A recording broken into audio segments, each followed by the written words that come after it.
नजर डालते हैं शोबिस की रंगारंग दुनिया पर।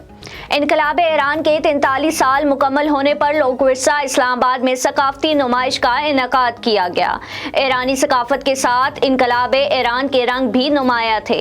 इस्लामाबाद का लोक विरसा ईरानी सकाफत से मज़ीन हुआ। हुनरमंद लाजवाब कारीगरी दिखाई, इनकलाब ईरान के रंग भी नुमाया नजर आए। इनकलाब ईरान के 43 साल मुकम्मल होने पर ईरानी कौंसिल खाने ताउन से सकाफती नुमाइश का इनेकाद किया गया। ईरानी कारीगरों ने मेटल वर्क, वुड कार्विंग, खातिम साजी और मीनाकरी के फनपारों को उजागर किया तो ईरानी इनकलाब की तस्वीर भी नुमाइश का हिस्सा हैं। भारत के मारूफ शायर और स्क्रिप्ट राइटर जावेद अख्तर ने हिंदू इंतहा पसंदों की जानिब से मुसलमान तालिबा मुस्कान को हिरासा करने के वाक़े की मज़म्मत की है।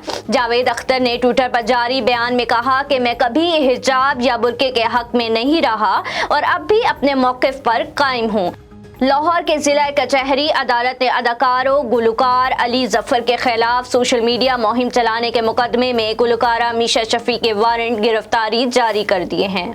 जुडिशल मजिस्ट्रेट गुलाम मुर्तज़ा विर्क ने वफाकी तहकीकाती इदारे के मुकदमे में मीशा शफी और शरीक मुलजिमा माहम जावेद की काबिल जमानत वारंट गिरफ्तारी जारी कर दिए। अदालत ने वाज़े किया कि आइंदा समाअत पर अगर अली जफर के वकील ने ज़ेर इल्तिवा दरख्वास्तों पर दलाइल ना दिए तो प्रोसिक्यूटर के दलाइल की रोशनी में फैसला कर दिया जाएगा।